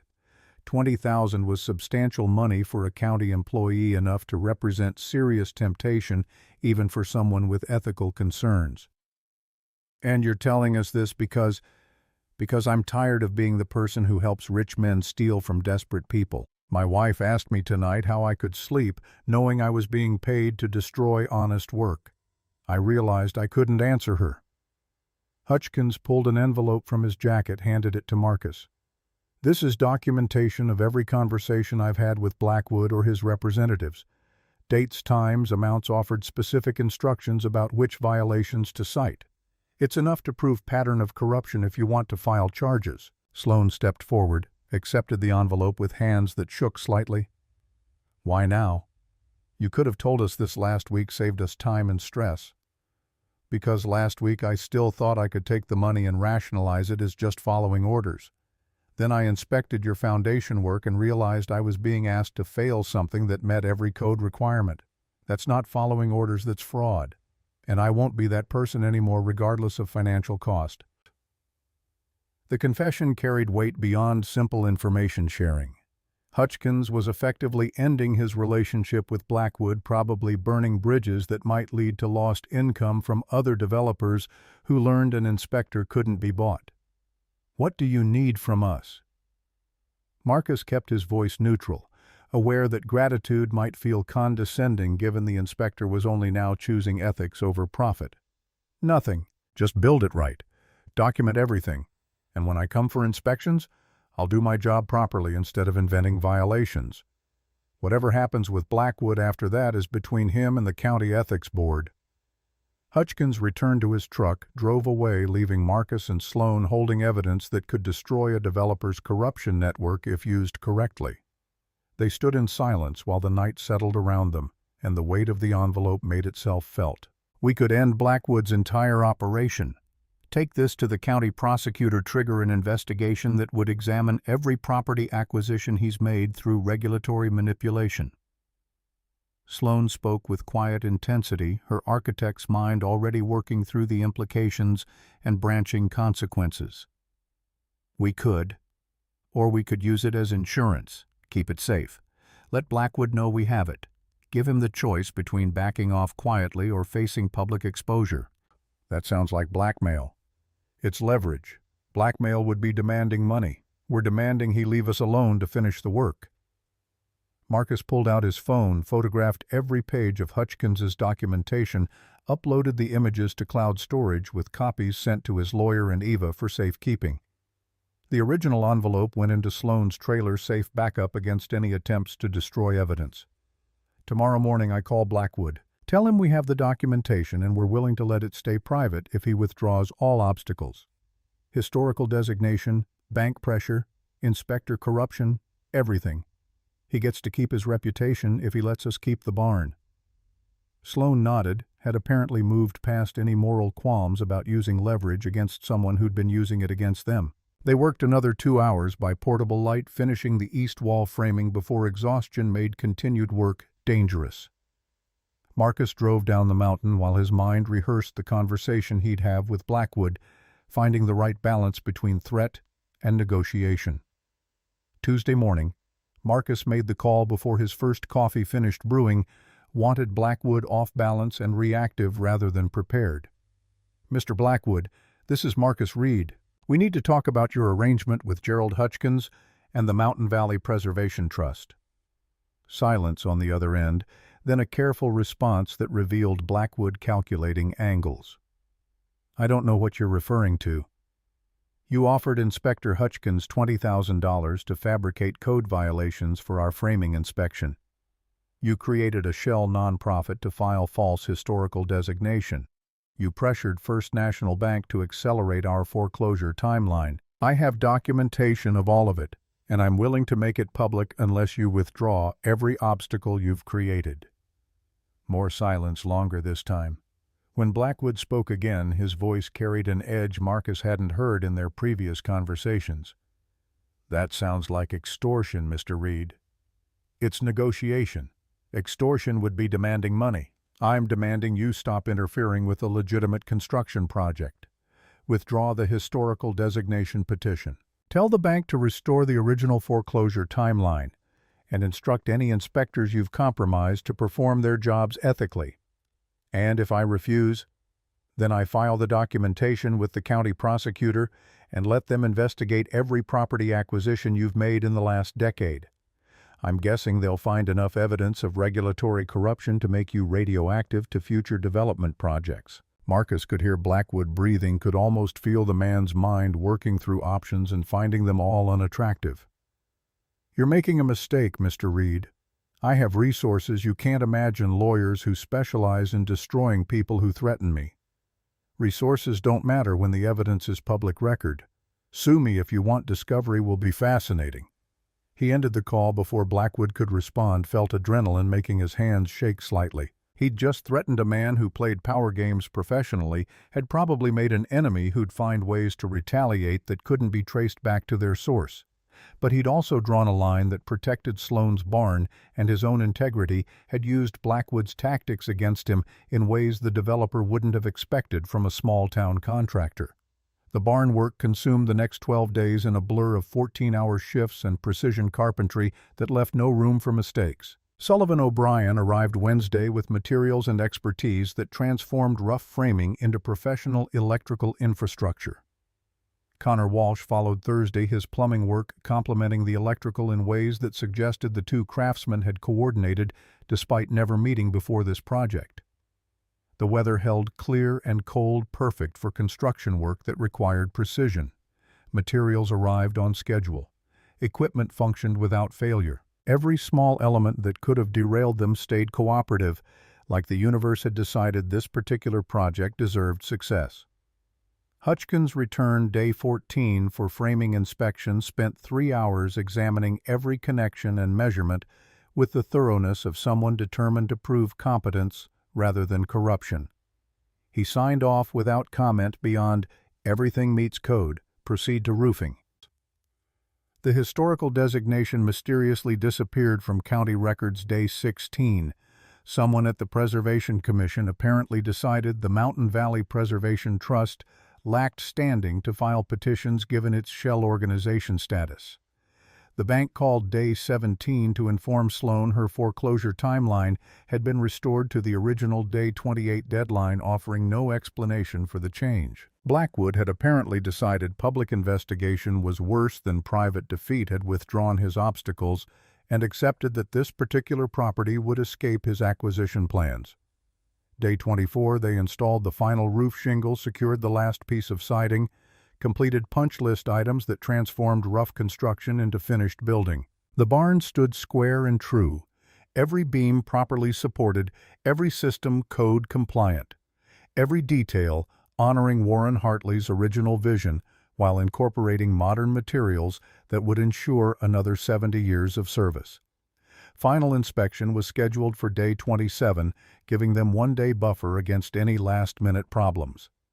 Hutchkins arrived at 8 a.m. with a new assistant Marcus didn't recognize, spent 6 hours examining the barn with forensic thoroughness. At 3 p.m., he signed the final certificate of occupancy, handed it to Sloane with an expression that might have been respect. "This is exceptional work, Ms. Hartley. Your father would be proud." Marcus watched Sloane's face transform, saw her eyes go bright with tears she'd been holding back for weeks. She accepted the certificate with both hands, held it like it was precious cargo that might evaporate if handled roughly. "Thank you, Inspector Hutchkins, for everything." After Hutchkins drove away, Sloane called the bank from her trailer speakerphone loud enough for Marcus to hear the conversation. "This is Sloane Hartley. I'm calling to confirm my barn restoration received final occupancy certificate today, which per the deed clause triggers my right to refinancing negotiation." The bank officer's voice carried resignation that suggested she'd been expecting this call. "We received the inspection documentation. Our loan committee will review and contact you within 48 hours with refinancing terms. I'll be waiting." Sloane ended the call, turned to Marcus with an expression mixing triumph and disbelief. "We did it. We actually did it. You did it. I just helped you finish what your father started." She crossed the trailer's small space, kissed him with intensity that communicated more than words could about gratitude and attraction and the particular connection that developed between people who'd fought impossible battles together. "Don't minimize your role. You turned down money to protect this project. You found contractors who worked for basically nothing. You threatened a developer with enough power to destroy careers. You built this barn like it was your own father's legacy." Marcus felt the truth in her words, recognized that somewhere in the process of saving Warren Hartley's barn, he'd found something worth fighting for beyond simple paycheck or professional reputation. "What happens now, with us I mean, project's finished. Professional relationship is technically over." Sloane smiled, pulled him closer. "Now you take me to dinner like a normal person instead of a desperate client. Now we figure out what this is when we're not covered in sawdust and racing impossible deadlines. Now we see if the connection we built while building the barn can survive the barn being finished." "I'd like that. But I should warn you, I'm not good at relationships. I work too much. I get consumed by projects. I forget that other people need attention and communication. And I'm a recovering workaholic with trust issues and a failed career I'm trying to rebuild. We're both disasters. Maybe we can be disasters together and somehow make it work." Marcus laughed, despite himself recognized the truth in her assessment. "First, though, I need to make sure Lily's okay with this. She's gotten attached to you over the last month. If things don't work out between us, she's the one who'll be hurt. Then we better make sure things work out." 6 months later, Marcus stood in the barn that had become Sloane's workshop and studio, watched her draft plans for a client who'd hired her based on the barn restoration's reputation. She'd rebuilt her architectural practice one small project at a time, had found that working with contractors who respected craftsmanship was more satisfying than designing trophy buildings for wealthy clients who only cared about aesthetics. Lily sat at Warren Hartley's workbench, now officially hers, sketching furniture designs with the careful precision she'd learned from watching Marcus work. She'd announced last week her intention to become a builder like her father, had started reading carpentry textbooks with the same focus she'd previously reserved for novels. Eva's wedding had happened in October, Marcus standing as best man while Sloane sat in the front row, and Lily served as flower girl with solemn importance. At the reception, Eva had pulled Marcus aside. "You look happy, really happy. Not just okay happy. I haven't seen you like this since before Emma left." "I am happy. Turns out building something with someone who cares about the same things makes the work feel different. Better." "You going to marry her?" The question didn't surprise Marcus. Eva had been asking it weekly since the barn finished. "Eventually, when the time's right, and I'm sure Lily's ready for it." "Lily's been ready since day one. She ships you two harder than anyone." Now standing in Warren's barn, watching Sloane work and Lily draw. Marcus felt the rightness of it settle around him like a well-built structure finding its load-bearing equilibrium.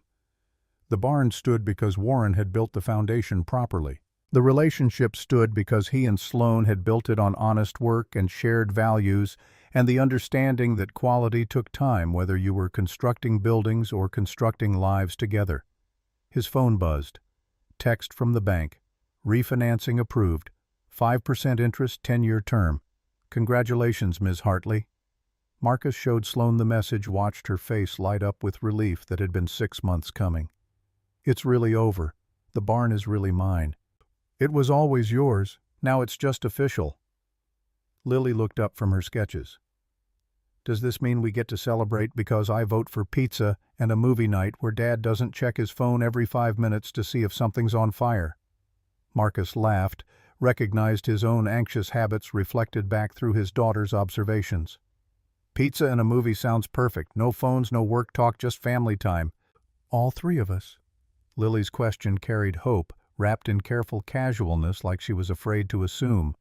Marcus looked at Sloane, saw her nod with an expression that matched Lily's hope. All three of us. They locked up the barn as sunset painted the valley in shades of amber, and Rose drove down the mountain road that Marcus had traveled hundreds of times over the last 6 months. The barn stood behind them in the rearview mirror. Warren Hartley's legacy preserved, Sloane's career rebuilt, Marcus's faith in impossible things restored. Built, right, or not at all.